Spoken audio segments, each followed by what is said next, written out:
اعوذ باللہ من الشیطان الرجیم بسم اللہ الرحمن الرحیم۔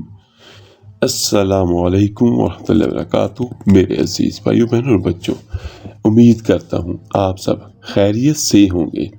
اللہ پاک سے دعا ہے اللہ تعالیٰ سب کو اپنی حفظ و امان میں رکھیں۔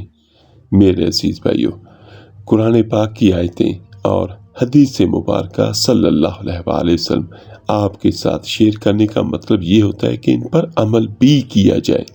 ہم اگر یہ کہتے ہیں کسی سے ہمیں تم سے محبت ہے، ہمیں تم سے چاہت ہے، لیکن ہم اس کی نہ مانیں یا اس کی بات کو نہ سنیں تو ہماری محبت کچھ بھی نہیں ہے۔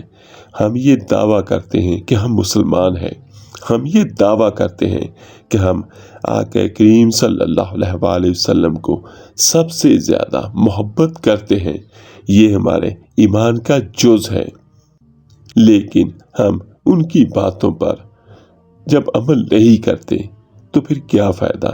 میرے عزیز بھائیو، یاد رکھیے گا، اللہ سے محبت اور اس کے بعد اس کے محبوب صلی اللہ علیہ وآلہ وسلم سے محبت اور ان کے کہے ہوئے باتوں پر عمل کرنے سے ہمیں دنیا بھی ملے گی اور آخرت میں بھی ہم انشاءاللہ کامیاب ہوں گے۔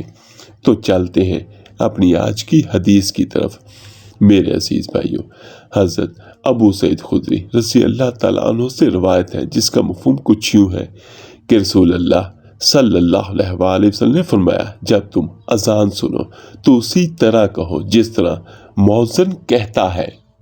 حضرت سعد بن ابی وقاص رضی اللہ تعالیٰ عنہ سے روایت ہے جس کا مفہوم کچھ یوں ہے، رسول اللہ صلی اللہ علیہ وآلہ وسلم نے فرمایا، جس نے مؤذن کی اذان سن کر یہ الفاظ کہے، وَأَنَا أَشْهَدُ أَن لَا إِلَٰهَ إِلَّا اللَّهُ وَحْدَهُ لَا شَرِيكَ لَهُ وَأَشْهَدُ أَنَّ مُحَمَّدًا عَبْدُهُ وَرَسُولُهُ رَضِيتُ بِاللَّهِ رَبًّا وَبِالْإِسْلَامِ دِينًا وَبِمُحَمَّدٍ نَبِيًّا صلی اللہ علیہ وآلہ وسلم۔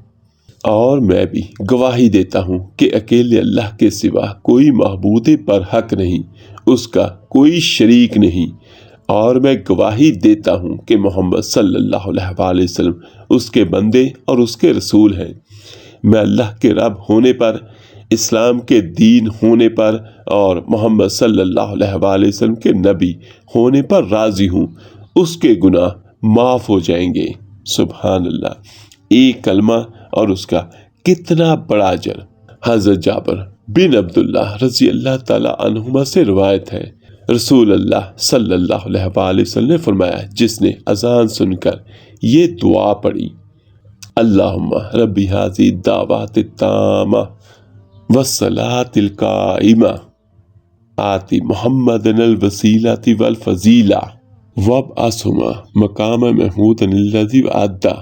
اے اس کامل پکار اور قائم ہونے والی نماز کے رب، محمد صلی اللہ علیہ وآلہ وسلم کو وسیلہ اور فضیلت عطا فرما اور انہیں اس مقام محمود پر فائز فرما جس کا تو نے ان سے وعدہ فرمایا ہے۔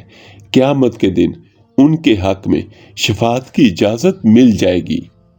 تو یہ دیکھیے میرے عزیز بھائیو بہنوں اور بچوں، اس حدیث نبوی صلی اللہ علیہ وآلہ وسلم کی روشنی میں جس نے اذان کے بعد یہ والی دعا پڑھی تو دیکھیے اللہ تعالیٰ اپنی رحمت سے اس کو بخش دے گا، یعنی جس کے بارے میں شفاعت مل گئی تو اس کی بخشش انشاءاللہ تعالیٰ ضرور ہوگی۔ تو دیکھیے ہمارے اسلام میں چھوٹے چھوٹے سے کام ہیں جن کو کرنے سے کتنے بڑے بڑے فائدے حاصل ہوتے ہیں۔ تو ہر میرا بھائی، ہر میری بہن، ہر اذان کے بعد دن میں 5 وقت اذان ہوتی ہے تو ان کے بعد اذان کی دعا کو لازمی پڑھے۔ اللہ پاک سے دعا ہے اللہ تعالیٰ ہم سب کو بھی ان افراد میں شامل فرمائے، ہمارے ماں باپ کو بھی، ہمارے عزیز و اقارب کو بھی، جن کو قیامت کے دن نبی کریم صلی اللہ علیہ وآلہ وسلم کی شفاعت نصیب ہوگی۔ آمین ثم آمین۔ آپ میرے لیے دعا کیجیے گا، انشاءاللہ میں سبھی بھائیوں سبھی بہنوں کے لیے ضرور دعا کروں گا۔ تو ملتے ہیں جلدی انشاءاللہ ایک نئی ویڈیو عمل کے ساتھ۔ اللہ پاک آپ سب کا حامی و ناصر ہو۔ السلام علیکم۔